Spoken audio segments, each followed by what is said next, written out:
On the lyricism of our poets, a letter to V.A. Zhukovsky. Zhukovsky is identified in note 14 to the introduction.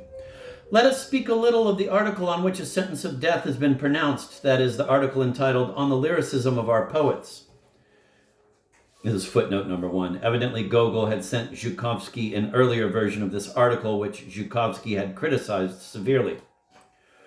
First of all, my thanks for this sentence of death. This is the second time that I've been saved by you, oh, my true mentor and teacher. Last year, it was your hand that stopped me when I wanted to send my remarks on Russian poetry to Pletnyov for the Contemporary. Now you also deliver to destruction this new fruit of my folly. You are the only one still to restrain me, while all the others, I don't know why, urge me on. How many follies would I already have committed if I had listened only to my other friends? Thus it is to you, first of all, that my song of thanks goes. Now let us turn to the article itself. I am ashamed to think of how stupid I have been up to now, how I barely know how to talk about anything intelligent. My thoughts on and understanding of literature are the most absurd of all. Everything that I have written on this subject is singularly obscure and unintelligible. I have not the strength even to deliver my thought, which I not only see in my mind, but have in my heart. The soul perceives many things, and I can neither repeat nor transcribe them. The bases of my article are correct. Nevertheless, I explain myself in such a way that all my expressions give rise to contradiction. I reiterate, in the lyricism of our poets, there is something which is not in the poets of other nations, namely, a kind of biblicism, that highest mode of lyricism which is alien to the flux of passion and is firmly based on the light of reason. It is the supreme triumph of spiritual solidity. Leaving aside Lomonosov and Derzhavin, even in Pushkin we perceive that stern lyricism as soon as he touches lofty subjects. Only recall his poem to a pastor of the church, The Prophet, posthumously published. With that mysterious flight from the city at the end, take Yazıkov's lines and you will see that he constantly strains to hold himself immeasurably above passions and above himself when he begins to touch upon something lofty. I will cite one of his youthful poems entitled The Genius. It is not long. Quote, when, thundering and blazing, the prophet had flown to heaven, a mighty fire penetrated the living soul of Elijah. Filled with holy feeling, his soul took heart, was strengthened, rose, and illumined by inspiration, perceived God. So does a genius tremble with joy, experience sublimity, when before him another genius thunders, blazes, and flies. This resurrected power instantly perceives a miracle, and a new world glitters, the heaven of the elect. What splendor and what stern majesty! I explained this by saying that our poets saw every lofty subject in its legitimate contact with the supreme source of lyricism, God. Some consciously, others unconsciously, because the Russian soul, owing to its Russian nature, already somehow perceives this of itself without knowing why. I said that in our poets, two subjects evoke this almost biblical lyricism. The first of them is Russia. In this name alone, there is something which suddenly clarifies the gaze of our poet. His horizon is extended. Everything is broader in him. He himself is clothed in a kind of majesty and is placed above ordinary men. This is something more than ordinary love for the fatherland. Love of the fatherland would echo mealy-mouthed boasting. The proof of it is our well-known jingoists. After their praises, although they are somewhat sincere, they spit on Russia. But when Derzhavin speaks of Russia, you sense a supernatural power in him. It is as though you are breathing the grandeur of Russia. Simple love of the fatherland would not have given the strength not only not to Derzhavin, but even to Yazıkov to express themselves so loftily and solemnly every time they touch on Russia. For example, the verses in which Derzhavin describes how Bathory advanced upon Russia. Quote, imperious Stephen in a mighty camp had gathered his dense battalions, that he might defeat the citizens of Pskov, then annihilate Russia. But you, love of fatherland, you of whom our ancestors boasted, you took up arms, blood for blood, and it was not he who celebrated the victory. End of quote.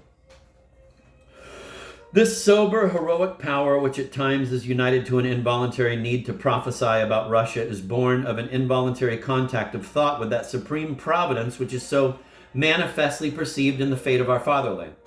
Besides love, a secret awe is also involved at the sight of the events which God has caused to be accomplished in the land appointed to us for a fatherland.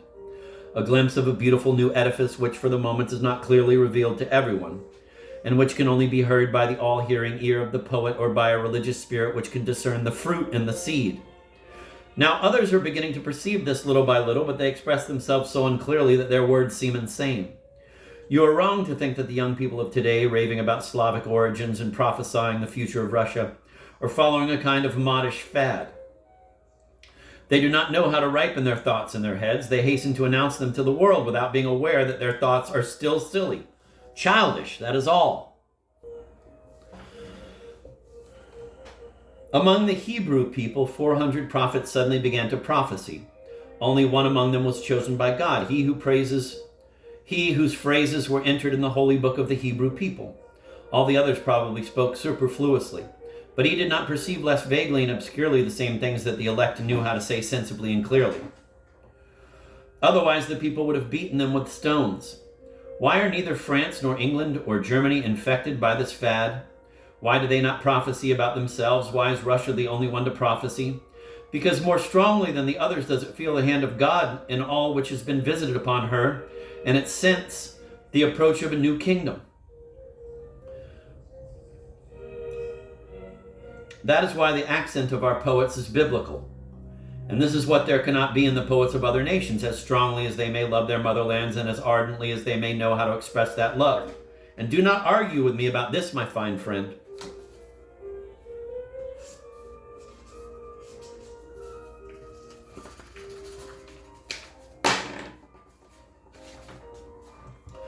But let us pass on to another subject concerning which we hear the same lofty lyricism in our poets we have been talking about, that is, love for the Tsar.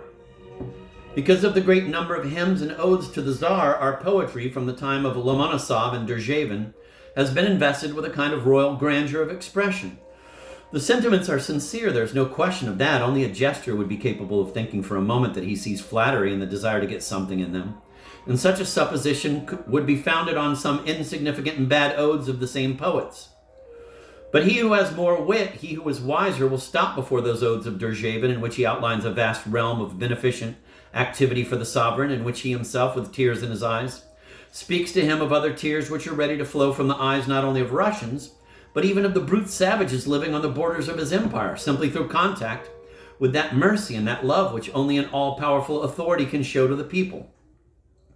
So much is powerfully said that if there should ever be a sovereign who for one moment forgets his duty, he would recall it anew in reading these lines and would be moved by the holiness of his rank. Only icy hearts will reproach Derzhavin for his exaggerated praises to Catherine. But whoever has not a heart of stone will not read without tender emotion those remarkable strophes, where he says that if a marble statue passes him on to posterity, it will only be because, quote, I had sung the Tsarina of the Russians, of whom another like we will not find, neither here nor ever in all the vast world. Be proud of it, my lyre, end of quote. Not without real spiritual agitation will he read the verses Derzhavin wrote just before his death, quote, Age has chilled my spirit, the voice of my lyre has flown. The muse of Catherine sleeps, sing. I cannot, I leave my antique strings to other singers to pluck. May they once again elicit from them those pure fiery flames with which I sang 3 Tsars.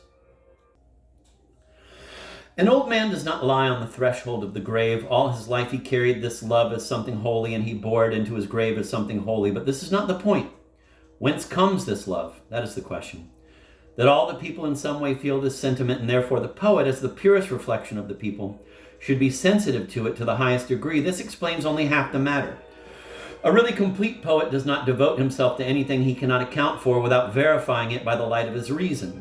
Born with an ear to hear, aspiring to recreate in its plenitude the object that others see fragmentarily, from 1 or 2 sides and not from all 4, he cannot but see clearly the whole course of the reign. How intelligently did Pushkin define the meaning of an all-powerful monarchy? And how generally intelligent he was in everything that he said in the last days of his life. Quote, why is it necessary, end of quote, he said, quote, that one of us be above all and even above the law? Because the law is unbending. A man feels in the law something cruel and unbrotherly. You do not get very far with only the literal fulfillment of the law. Certainly none of us should transgress or violate it. For that, a superior mercy is needed to soften the law, a mercy which can be manifested among the people only by an all-powerful sovereign. The state without an all-powerful monarch is an automaton. It is already much if it achieves what the United States has achieved. And what is the United States? Carrion, a dead body. A man there is so empty spiritually that he's not worth an egg. A state without an absolute monarch is an orchestra without a conductor. All the musicians could be excellent, but if there is no one to control them with his baton, the concert will not take place. It seems that he does nothing himself. He plays no instrument, only gently waves his baton and looks at the musicians. But one look from him is sufficient to soften, in this or that place, a rough sound emitted by a fool of a drum or a clumsy trombone. Thanks to him, the first violin will not dare to break loose at the expense of the others. He will be concerned with the whole composition. He, the animator of the whole, the supreme head of the supreme harmony, end of quote. How aptly Pushkin expressed it. How he understood the meaning of these great truths.